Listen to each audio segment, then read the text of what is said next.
plaisir de vous savoir très nombreux, mesdames, messieurs. C'est bien moi, votre humble serviteur, le présentateur de l'émission Le Congolais s'exprime, votre émission d'échange, d'analyse et d'actualité à caractère socio-politico-juridique. Mesdames, messieurs, j'ai l'honneur et le plaisir de recevoir pour vous aujourd'hui Dr Iskis Bois Congo. Il est analyste politique indépendant. Monsieur Iskis Bois Congo, bonjour et bienvenue. Bonjour, monsieur le journaliste. Qu'est-ce que je manquais à dire au sujet de votre présentation? Bon, si ce n'est que de vous souhaiter meilleure bonne année 2023. Donc, et à tous les Congolais. Et surtout à nos frères de l'Est, où ils ont vu 2023 malgré eux, avec les efforts fournis par le gouvernement actuel et l'accompagnement de tous les Congolais. Vous avez vu les musiciens faire organiser des concerts pour soutenir et la population, les hommes de Dieu. Et nous aussi, les scientifiques, nous avons de l'intelligence pour accompagner le gouvernement afin de mettre un terme à ces histoires de l'Est. Et les journalistes sont aussi solidaires avec avec nos frères et sœurs de l'Est de la République démocratique du Congo. Mesdames, Messieurs, entrons directement dans cette émission. Voici les thématiques de cette émission. 3 thématiques inscrites à l'ordre du jour. Notamment, nous allons parler de l'insécurité à l'Est de la République démocratique du Congo. Mesdames, Messieurs, que pouvons-nous mettre en place que pouvons-nous mettre en place pour mettre fin à l'insécurité à l'Est de la République démocratique du Congo?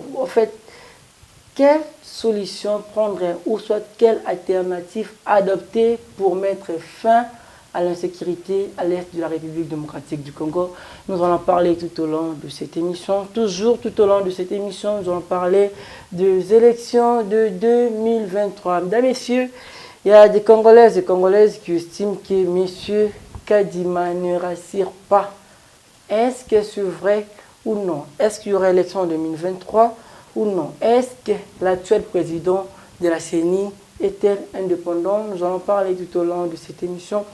Toujours tout au long de cette émission, nous allons parler de la commune de Mongafula. Précisément, nous allons parler du quartier Matadi Mayo, mesdames, messieurs. Ces quartiers qui semblent un peu oubliés par les autorités du pays. Tandis que ce quartier égorge plus de 30 à 20 000 personnes.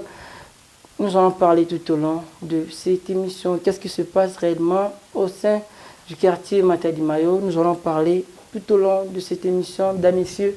Sur ce, je reçois pour vous aujourd'hui M. Iskis Bois Congo. Je rappelle qu'il est docteur et analyste politique indépendant. M. Bois Congo, bonjour. Bonjour, monsieur le journaliste. Comment réagissez-vous à ce qui se passe actuellement dans la commune de Mongafula?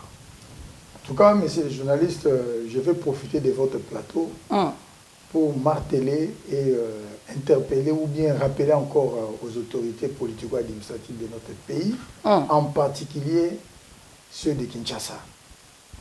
La population de Matadi Mayo, comme vous avez dit, un quartier qui a plus ou moins plus de 30 000 habitants. Plus de 30 000 habitants. Parce que si nous sommes dans une zone urbano-rurale, un peu éloignée, extrancée des centres-villes, mais tout citoyen qui a étudié, qui a fait ses affaires, qui a trouvé un peu de moyens, et que ces moyens ne permettent pas, ou bien le moyen en question à acquérir, lui pousse à quitter la vie des locataires, c'est-à-dire de dépendance. Il veut devenir indépendant. Il doit aller chercher un espace. Sois un peu bilingue quant à ces thématiques. C'est une thématique vraiment sensible. Sois un peu bilingue enfin d'éclairer la lanterne. Oui, bon. Donc, sois un peu bilingue. Donc, des fois, moi, lingala, moi, français, pour nous permettre à Baimboka, nous sommes dans Bisso, surtout maman bavanda côté Matadi Mayo na mona Congo. Merci, monsieur le journaliste. Nous allons faire un effort de faire les bilingues comme l'émission l'exige. Alors, donc, je disais ici, Matadi Mayo, un quartier qui est un peu dans la zone urbano-rurale. Un peu enclavé. Mais qui a de l'importance. L'actuel chef de l'État, Azui Mabélé, côté à Lac-Mavallé, c'est un milieu, c'est un quartier qui est aussi touristique dans la commune de Mongafula comme zone. Là, par exemple, à Sombikuna. Oui, par exemple, à un site côté à Lac-Mavallé. Lac-Mavallé, mais Lac-Mavallé, on a Elanditi, Mamatadimayo. Parce que le projet où des arrêts qui va s'alanzela, donc va asphalter, et bimati na gare. Donc na gare, donc qui moins à gare. Parce que tous en entrée moko kaka pour comment na Lac-Mavallé. Tous en va bien entrer qui moins. Donc sur les un triangle boulangerie à Cité Verte, le seul rôle qui est de Mobutu. Au côté, tant au côté, il y a Sebo. Donc Sebo est allé, Kabadiadink à droite, Sebo à gauche. Entrée wana, il y a un site touristique de Bonobo, chez les Bonobo. Et il y a aussi Lac-Mavallé. Alors les Bonobo, ils ont richesse en Mboka, mais qui est en voie de disparition. Mais grâce à cette organisation, fondation wana, ndé bazouaka ba espèce wana ba eba beaucoup là-bas, on peut batikala.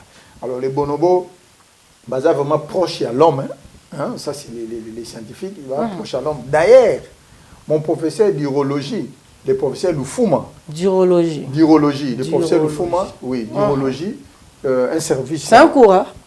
C'est un cours d'urologie. Oui, l'urologie c'est un cours. C'est un cours, donc c'est un cours, c'est de la chirurgie. C'est un traitement. Alors donc mon professeur d'urologie nous disait, quand il nous donnait ce cours en 98, j'étais en G3. Donc, vous voyez les bonobos, espèces, on a de gorille.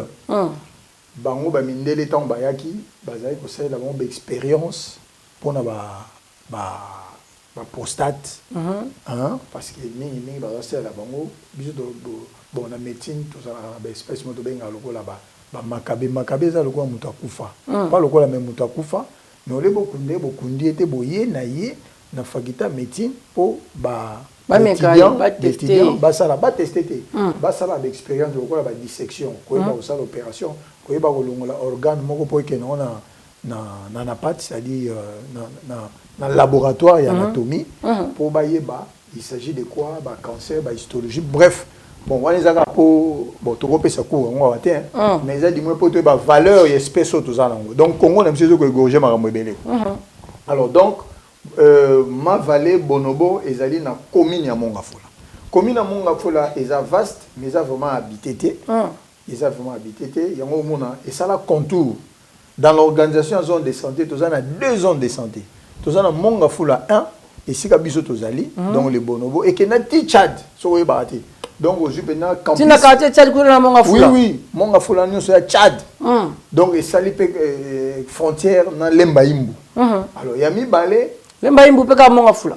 Bon, les Mbaïmbou, tout ça, c'est des frontières. Les Mbaïmbou déjà beaucoup mis na ba côté Moussoussou. Alors, maintenant, nous sommes en théorie qui moins de mission. Au lelo kindele, au moni kindele, ils a permis la campus.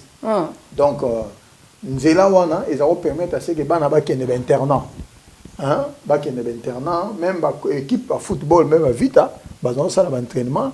Na terrain moko ezaki côté kuna na Kimwenza mission. D'ailleurs il y a une équipe qu'on appelle Nzaki Mwenza. Donc Nzaki Mwenza donc pour mon nom que non Nzaki Mwenza donc ezaki que non donc Nzaki donc Kimwenza. Donc c'était ça. Donc ezaki vraiment équipe il y a ba côté kuna. Tous on a son assistant Matadi Mayo. Alors en fait présentement qu'est-ce qui se passe dans Matadi Mayo? Bon, dans Matadi Mayo au moni mbula oyo et betaki je crois les 11 pas les 11 les 12 les 13. Mbula mo rebeta les 13 oyo salagi ke et kabola ginzela route Matadi Kinshasa. Alors je crois l'autorité il y a pays mais si quand on m'a dit mon konzambora okene na gouverneur le plus compétent oui Santini Bakango Bila oui bon mon konzamboka ayaki d'ailleurs mon konzamboka azaki na déplacement tangwaye d'abord premier ministre pe bayaki batali yango alors mon konzamboka pe fallait rotala mon konzamboka rotala tant déjà ba bandi moi ba pose à pierre pour fallait ça route numéro 1 donc mon konzamboka il a arrêté ils ont arrêté comment il a arrêté il y a qui t'a mais azali se plastique non défendre mais faut te ba bosolo donc agenda na ye et permettait tant que on a voyage na enda na misa na ya na ballet touristique na enda non ballet touristique était parce que ballet pour ça balobaka bongo te balobaka ya kenda ndeko sala ba tourisme na libanda. Alors voilà peut-être bon moni moi je ballet pour ça balobaka non moi en tant qu'analyste politique mais mon mapé tout ça la rappel politique active hein Congo za biso biso yeba yango mundele moko te akoya kozwa pouvoir awa ou bien mundele moko te akoya koboma congolais akoutiliser ka yo congolais parce que so na tuni yo lelo yo même musée na bomaki musée na bomaki garde corps na ye balobaka edika te balobaka edika balobaka edika te mutabeta ye tolotolo iza rapproché na ye aza congolais te aza congolais makila nezongela na toza ba africain to bossa lelo kona te toza ba africain soki lelo zokisi ndeko na yo ofuta soso soko bomi mutu ofuta taba biloko wana boboya nguti bobosa na nguti donc tant biso ba congolais to sa leloko to ebake ezana ba terme ba popo mususu to ko loba et to ko loba ti tant yozo finga muninga na ondoki cela veut dire que ozo bateni no loba donc ozo teka plan attention ya zandoki mtako kamba mabe selon bino boko mona kyako kamba mabe eke bolobi ke ba voyage na eke ndeko yake na ndeko sala ba tourisme na libanda. Bon moi je crois que akenda koluka ba carnet d'adresse yo yebi moi je fais 3 ans à la primature pendant règne ya premier ministre excellence Tshibala alors objectif na biso ezala ki to organiser l'élection pour l'ex-président Joseph Kabila à l'époque azaki président maintenant ex-président président honoraire Atika Mbende na ye alors mission na biso ezala ki to organiser l'élection et to organiser l'élection mais pendant que nous avons travaillé moi j'ai effectué une mission officielle au niveau est. Vous comprenez? À peine j'ai pouvoir. Il n'a même pas tout déjà 5 ans. Tout comme déjà que le bagarre travaille bien. 4 ans. Problème est ça. Si manière comme la souka, c'est mon Congo. Il y a pas voter qui est pour la mibu 5. C'est qu'on a tourné. Bon, nous avons un mandat mais mandat aussi là. En tout cas, il faut qu'on l'ende. Fatih dans le pouvoir. Te na kote na mamba fatie parce que yo ndem do to na ba mamba tadi mayo na sala mamba tadi mayo ya mboja en fait apote ozoka mamba fatie na mamba tadi mayo alors donc chef de l'état tango yaki a visiter nzela on tango katanaki to benga catastrophe naturelle maya mbula et buki toza na terrain moko accidentel alors maintenant ayez comme ma famille na ba résidence na bango bato ba kufi même ti lelo statistique ba pesi eza ya bo solo te parce que ça na bato ba kondami ba 200 morts non on a parlé de plus de 100 morts mais on n'a pas atteint 200 mais ceux qui sont ba monaki ils ont réparti selon ba commune alors donc aux hommes on a besoin de commune à Mongafula ils ont parlé en termes de 28 ou bien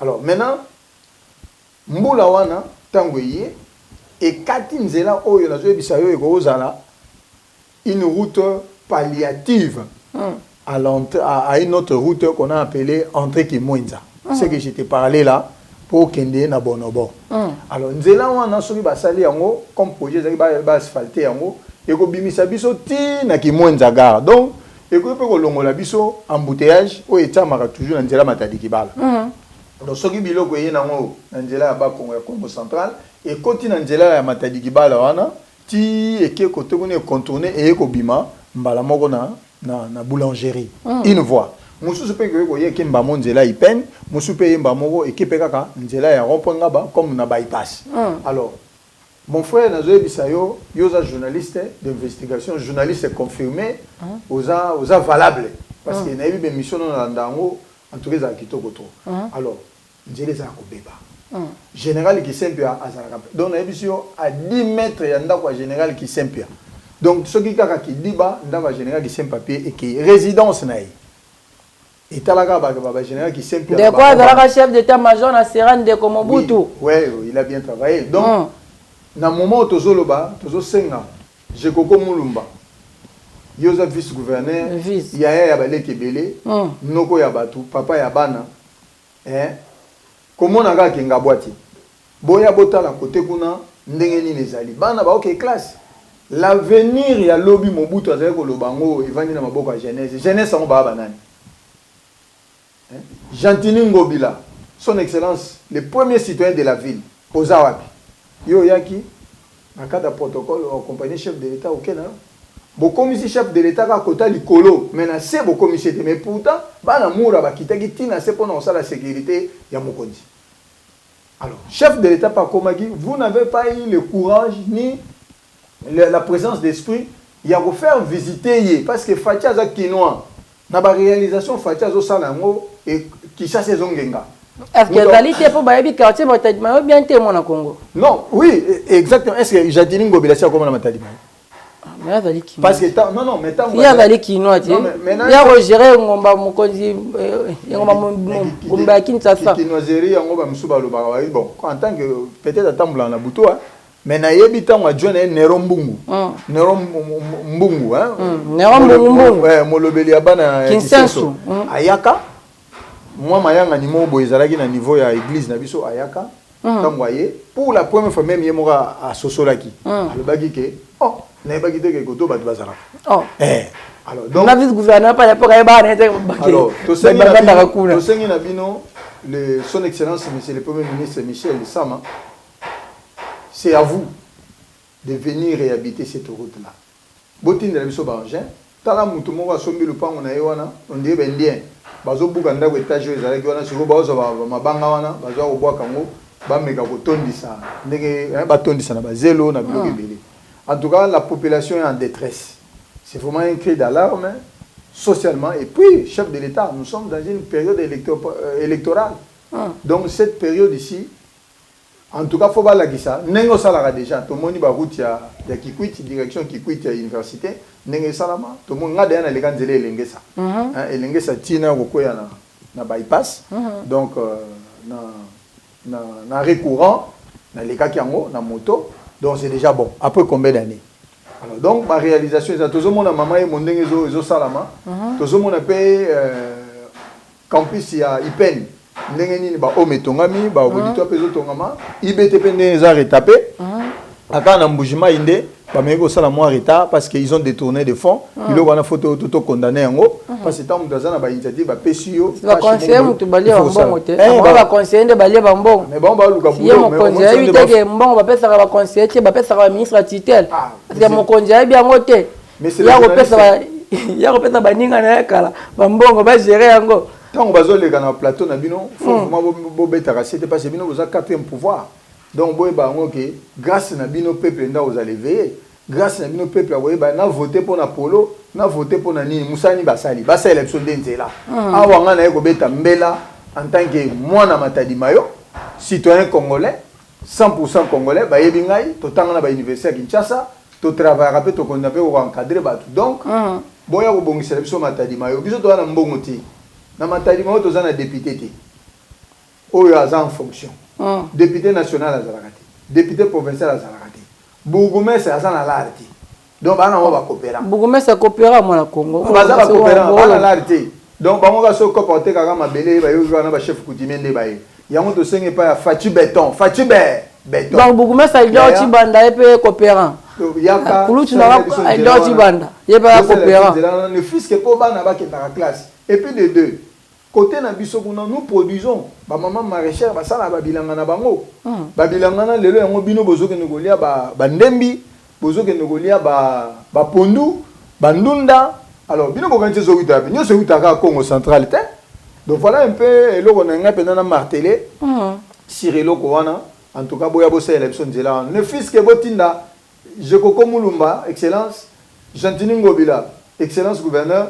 Boti dans l'équipe ya gouvernement ville à Kinshasa. Sama Lukonde yonde mutuza numéro 1 exécutif ya Mbogo. Tinda batubaya moment où yango ebo bimisa Fatima bete tolo baba vérité to bimisa Fatima bete aza chef de l'état mais a rose à la partout. So ba confier bino tâche boya bosala. Ba congolais ba souffrir. Alors souffrance on a bola tsango mona batute parce que mona batu il faut doubler mandat na e ndenge zaleli. Je crois que monsieur journaliste mituna pour économiser pétant en tout cas auto lobeleli au laxana bilili ndeni Matadima yo kufi bomba ya ba bongisi la biso de salili ma ko sunga biso na ba image en fait monsieur, excuse-moi, Congo, bref, en 30 secondes, Nino Bakonzambo qui s'engage basala pour un quartier, Matadi Mayo, pour tout clore thématique, on a tout contre la mathématique. En résumé, j'ai solliciterai, je demanderai l'implication de son Excellence, Monsieur le Président de la République, avec nos hommages différents, de s'impliquer lui-même, de ne pas toujours laisser un projet. Dès lors que vous-même vous êtes arrivé sur place, vous avez vu, pas constaté, mais vous avez vu. Monsieur le Président de la République, il est temps pour que vous puissiez construire cette route-là, ou en termes de réhabilitation. Donc, c'est le moment aussi de profiter pour asphalter cette route-là, parce que c'était un projet. À Matadi Mayo, il n'y avait pas de problème d'eau, il n'y avait pas de problème du courant. Maintenant, là, nous avons un problème d'eau, dont la famille souffre. Mais tes enfants qui sont là-bas, ils vont aller comment à l'école? Donc, je vous demande à ce que vous puissiez vraiment, c'est une urgence, c'est une catastrophe naturelle. Il y a un secrétaire général aux affaires humanitaires. Vraiment, venez, ministre des Affaires sociales. Et là, il y a des chefs d'État, il y a des pour Moussalamana et Salamalo. Bango, Banabak et des classes. Bien, mesdames, messieurs, à présent, prenons le deuxième thématique de cette émission. Mesdames, messieurs, il s'agit bel et bien des élections de 2023. Est-ce qu'il y aura bel et bien élections dans un délai constitutionnel, mesdames, messieurs? En fait, il y a des voix qui s'élèvent. En fait, il y a des voix qui s'élèvent, qui estiment que M. Félix Tshisekedi est dans le schéma du glissement. Est-ce que c'est vrai ou non? Nous allons parler tout au long de cette émission. En fait, M. Skizboa Congo, analyste politique, que vous êtes, d'abord je puis savoir quel est votre point de vue quant aux élections de 2023. Vous êtes de ceux qui estiment qu'il y aura bel et bien élection ou non? Parce qu'il y a ceux qui estiment que en fait, les élections ne se tiendront pas dans un délai constitutionnel. Est-ce que vous êtes de ceux qui estiment ainsi ou non? Monsieur le journaliste, merci beaucoup pour cette question. C'est vraiment une question qui est ouverte. Mais d'emblée, je dirais il y aura élection. Pourquoi il y aura élection? Je lis et je vis dans l'intention de le numéro 1 de ces pays, Félix Antoine Tshisekedi, de doter déjà l'organe qui est censé de nous amener, de conduire la population à faire élire ou bien à renouveler la classe politique. L'équipe de Kadima qui est déjà mise en place. Deuxièmement, l'équipe là, la CENI donc, a déjà publié son calendrier. Il y a un chronogramme qu'il a déjà publié et la population est déjà dans l'accompagnement de ces calendriers. Au moment où je vous parle, il y a l'adhésion massive de la population pour aller chercher leur carte d'électeur. Cette carte-là est uniquement pour élire. Et maintenant, on va élire qui? On va élire tout citoyen congolais qui répond aux critères de la CENI et aux critères de la Constitution. Donc, les élections auront bel et bien lieu. Mais apparemment, il y a des couacs en ce qui concerne l'enrôlement. Les couacs? Oui, il y a des couacs. Par exemple, si vous pouvez me donner un exemple pour que je sache, les couacs en quoi? Parce que les élections là, on a bien dit, la carte là a la validité de 3 mois. Une fois élu, et une fois que vous avez eu votre carte, vous avez participé aux élections, cette carte-là ne sera plus utile. Papa journaliste. Mais est-ce que photo en noir et blanc? Ils ont raté. Si tu as même dans la télévision, il y a noir et blanc. Les autres, ils sont en couleur. Tout ça là, en fonction de moyens d'habitude. Les moyens, on a ce qui permettre de non, bah, noir et blanc parce que les moyens d'aller mon cœur. Bon, peut-être au moment où il y a des choses qui ce qui est un candidat na onde bima be wana de réclamer mais ce qui est longi na bimi ndenge bimi wana et que ba kombo wana nyo seza yo problème eza amenga na moni mabete donc na bimi na o mabe na tika na ka bongo na bima na moni o mabete parce que ndenge oza na carte et ko bima na ngo en fait là aussi de ce côté là et puis ba ko umela pe na ba centre wana pe sur mi problème et wana pe na normalement ba tia ngaka 1 mois Bon, je vais profiter de votre plateau pour essayer un peu de parler à son Excellence, Monsieur le Président Asseni, Monsieur Kadima. En tout cas, je vous salue en passant avec le secrétaire national exécutif, ingénieur Toto Mabikou. Donc, je vous salue en passant, bonne année Nabino. Donc, bon, mais à côté donc, il faut beau pousser. Beau pousser. N'ayez pas beau pousser Nabino. Mais à un moment, il faut beau pousser. Bon, mais maintenant, à février, na mi-mars, pour tout s'adhérer. Pour tout quand l'élection aux alatés, batika na soni. Baimboka msuba koloba babi soki bache emwe zali pona baimboka basa ngole muke po ete pesa bango ndingisa pesa bango moyen ya kotricher maponomi en 2023 ne baimboka msuba ko banza wani oza des autres pepe ada boy ko sangole pona makambwana ba constater déjà temple mort che pona tricherie yango ba pepe ada ba bike bango ba ko sangole te et puis ba constater pona maponomi. Mais ce journaliste était mon omoni tango le ba bloc ba pepe de ngana sala ba publicité bati. Batouana, ils ont travaillé avec Kabila 18 ans. 18 ans, papa. Il y a une philosophie à Joseph Kabila. Comment ça, parce que ce qui Kabila est moko, azana ba parc national. Donc azana pas la parc national, donc azana ba parc ya yé. Oh le autres sala mbongo les côté ya tourisme na conteneur privé. Mais pendant qu'il était président, ils ont doté les pays na parc national né. Jardin zoologique ezalaki awa edaya na mama ye mwana kufa.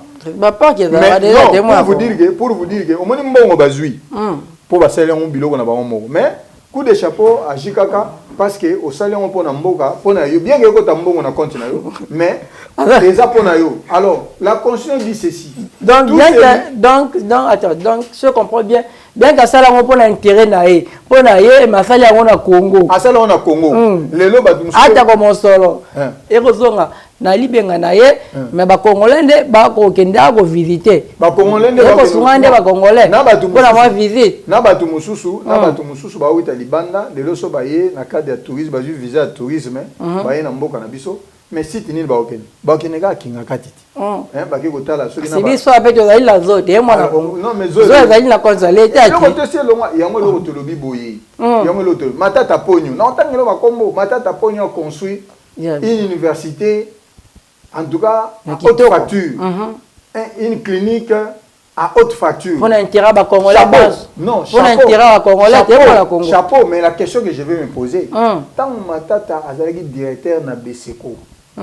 Atongaka hôpital, atongaka université, atongaka moti.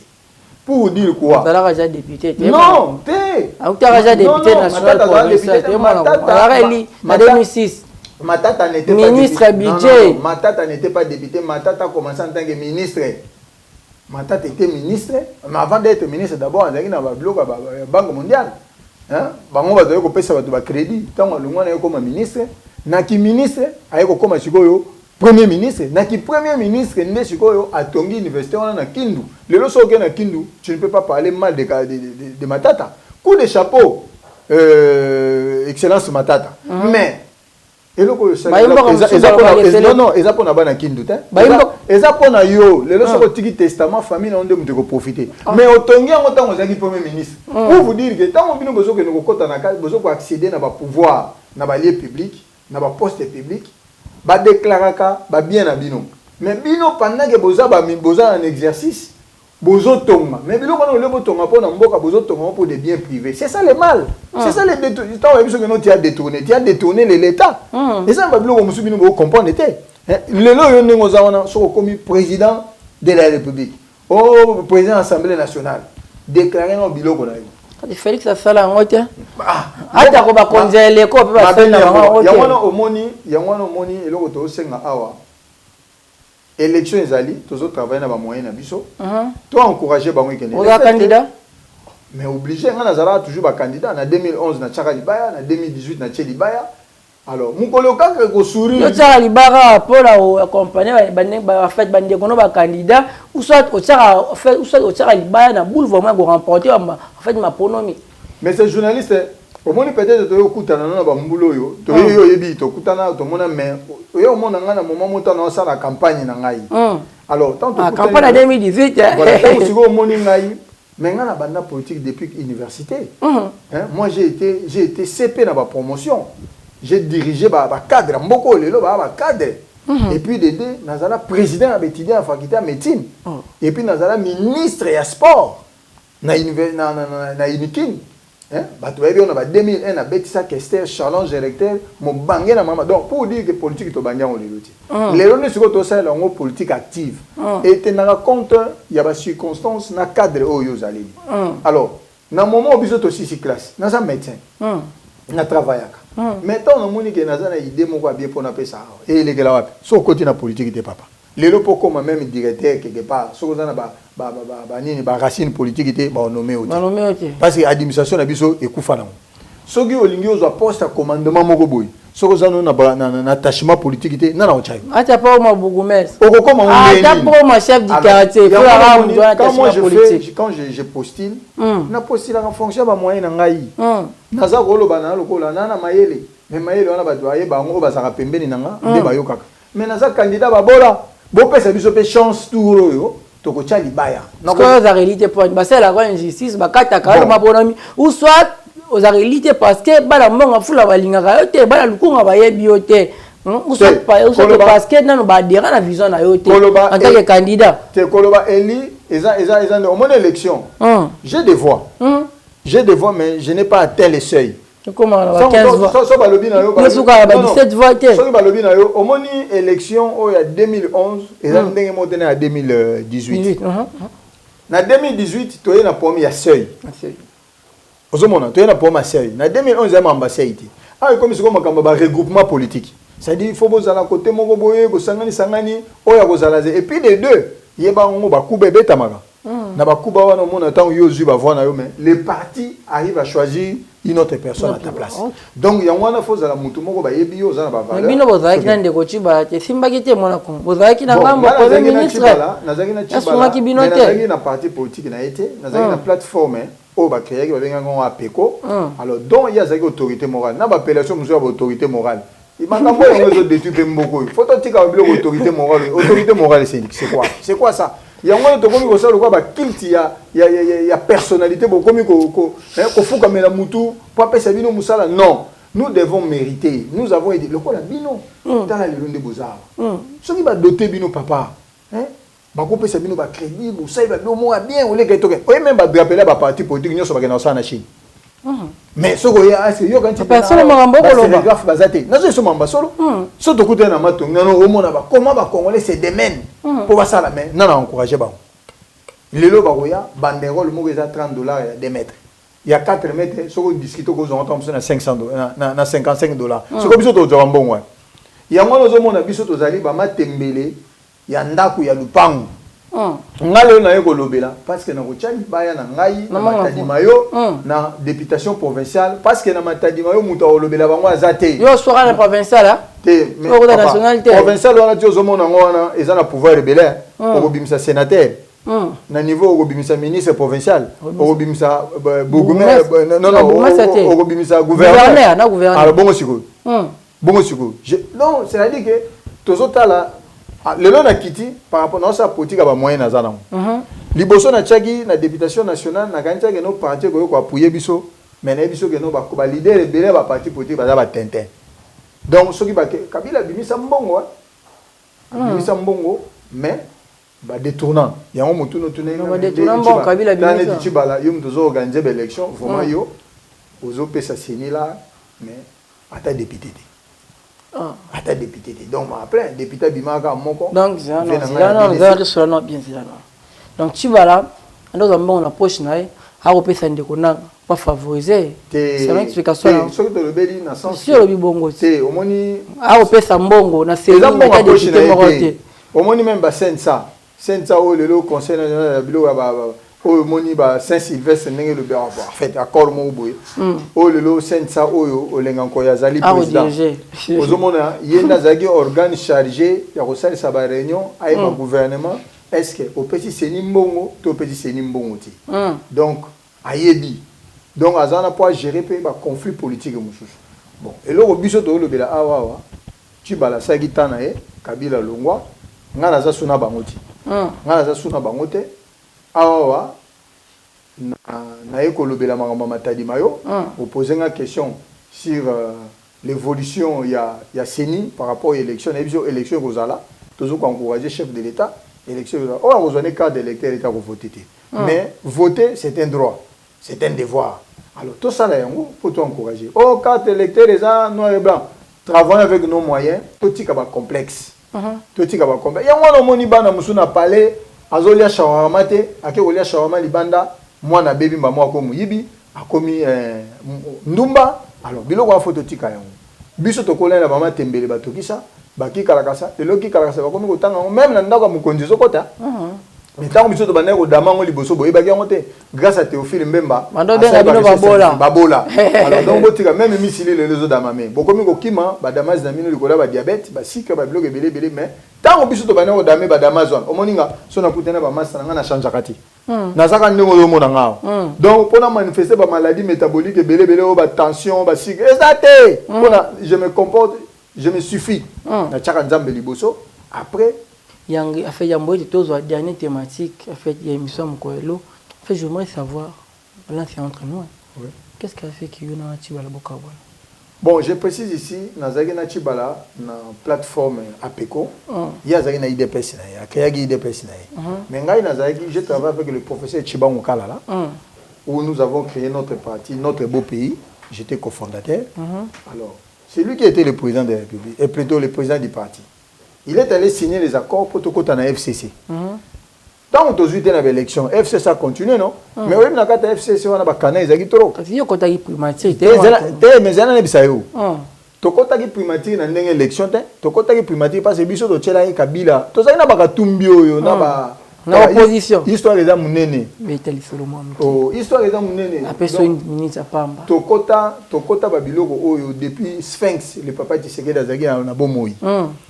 Tobimi ba carton jaune to pesa né on a siko monaki to ko tia gouvernement de transition o e permettre à ce que to organiser l'élection parce que ce que j'ai ngwana ti Kabila il va na pouvoir parce que ba to PPRD baza ba fo ya on même na FCC tambula de passer baza ba dictateur donc PPRD ya ma plein ce qui le ce ba tema kasi na éviter na voter ba donc ta makele ba chana ya Pamba nyoso sada walo ba ne ya Pamba ce qui bazaki humble ce qui bazaki humble va étudier bien Kabila na fond va étudier bien Kabila na ba teleka na forme bazo moni na forme mais bazo ba Kabila ti c'est un calculateur vous comprenez même na ba pouvoir ya ba fati oyo nenga comme be chef de l'état ba Kabila be ba contribuer contribuer ndi tala so que zaka chadari nda bimaki awa ba to nga ba dai et puis ba Kabila na tamusu ba nga ba kende so que ba CPI Kabila yem ta sa ye facha comme président.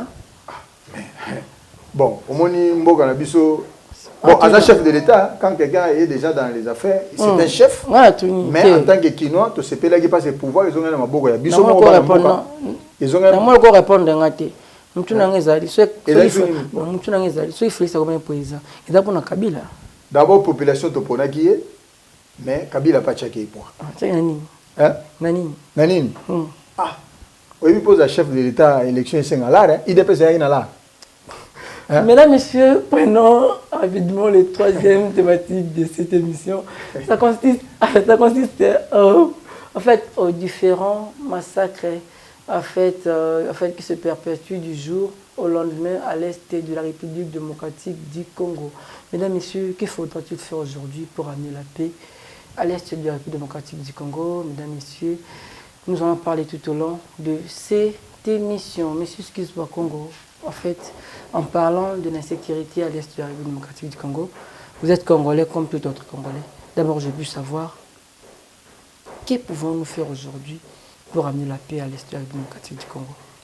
Pour amener la paix à l'est du Congo, en fait, pour amener la paix. Oui. Pour amener, en fait, la paix doit être sur toute l'étendue de la République, mais en particulier à l'est, avec l'expérience acquise pendant que nous étions dans les affaires. J'ai eu à faire une mission officielle à Goma. Nous avons travaillé avec les gens de Monisco. J'avais représenté la primature. J'ai fait une mission encore à Bukavu. Je suis allé visiter, arrivé même à la plaine de Ruzizi, rivière Ruzizi, que nous avons étudié ici à Kinshasa, on ne connaissait même pas les montagnes de Ruzizi, mais moi j'ai palpé les réalités. Et j'ai vu même les camps Kamagnola. Alors donc, mon frère, en revenant à Kinshasa, après cette mission, c'était d'aller sensibiliser les FDLR, de rentrer chez eux. Donc, les FDLR étaient cantonnés dans des camps, il y avait des sites. Je suis arrivé même au niveau de Walungu village, avec l'hélicoptère de la MONUSCO. Donc, ce que je vous dis est vérifiable. Mais seulement, il y a des secrets d'État qu'on ne peut pas tout dévoiler. Parce que moi, j'ai eu cette chance-là, quand on m'a choisi, même mon chef direct me disait, ce dossier est géré pendant beaucoup d'années. Quand tu arrives là-bas, soyez observateur, ne pas trop parler. Vous comprenez, papa? Mais FDL, mais on a Barwandé, on a Barwandé. Oh. Et puis, yoka. Politique à Barwandé, zanini. Tant que baye babomi bino asipo, mimi ba boma mibali. Tant que babomi mibali basi batikali ali bomani ko kima. Tant bino ko kima, botiki mboka na bino vide. Vous comprenez? Tant botika vide ba ba esi kona ba ngombe na ba sani ba vandi. Yango moni lelo ba tondi kuna. Et ceux qui lelo que Nyaruga ba bimi député boka moité parce que pour congolais mo va voter Nyaruga ba zati. Ah, Moïse. Congolais moko a voter Ubewa a Ozalati. Mais seulement que bon, comme déjà ba quota, beaucoup de ça nationalité pour profiter. Alors maintenant, la question on attend to visite, to sali mission to yeko zonga. Analyse dans la conclusion qui ce qui insécurité dans l'est dans la base, ce sont des politiciens. Comment ça? Les politiciens congolais ne sont dans la base. Papa, na goma congolais zo kende Rwanda ko somba ba saucisse azoya nango ba Rwandais ba zo ko somba biloko donc échange ekota kaboyi. Et ça coûte na rebisa yo. Na ba fala na bango na harmonie. Ndenge to koti na plateau, ndenge to ko bima barrage ezate. Mais pour des raisons à forme, ba service au italien ba DGM tout ça evandi nango wana mais je te dis et tala muta goma muto ya Gisenyi akiti na aéroport à Goma mala moko ju mutu kati na Rwanda donc ibonde ko za ekoma la montre mission ba Rwanda sayo yango zo mona guerre ba bieza guerre moko politique pour que nous kuta na te ko c'est comme ça que moni chef de l'état actuel il a opté pour la diplomatie d'abord la diplomatie bon quand ça te gaza yuma il a opté pour la diplomatie et ça lui déjà fait na Rwanda alors guerre aussi là. Mais biso en tant que Congolais tu n'as pas vendre na batu bana mai ba goya to vendre na bango mais so ba ye ba définir makambu clairement pour biloko ici là qui doit faire la politique dans votre pays qui ne doit pas est-ce qu'un étranger peut venir faire la politique chez vous dès lors qu'il n'a pas répondu aux critères soit pour PC nationalité soit donc dans les cas contraires guerre aussi la raté mais aussi là parce que nzamba za na biso combien de familles baboma mais ti lelo bazo persister alors guerre wana ezaki pona nini. Au moins, au niveau de Goma, par là. Oui, il y a un gaz. Déjà, au niveau de Rwanda, il y a eu des cellules d'études scientifiques. Basées pour étudier les minéraux na biso. Même le gaz, ko été au gaz. Et ça, bloque au Rwanda. On a réussi à s'amener. Mais bon, peut-être qu'on a fait une mission, monsieur Goyaka, nous avons fait ça biso joie. Tu vas te mettre prochainement. Mais ils ont terrain très glissant. Les gravité, mais tout l'inga na biso. Matadi mayo, toloki tolobeli to sengi ba konzibaya. Boke nous s'enrôler, tous les candidats, nous avons fait cette chose à paiement, celui tous allés, tous les ceux qui pétaient, tous allés, en tout cas, vous soutenir quand vous avez bien. Merci beaucoup pour votre invitation. Mesdames, Messieurs, c'en est fini pour aujourd'hui. Je sais que vous avez été très nombreux devant vos postes téléviseurs pour suivre cette émission. Mesdames, Messieurs, c'en est fini pour aujourd'hui. On se retrouve prochainement avec le même plaisir. Bye.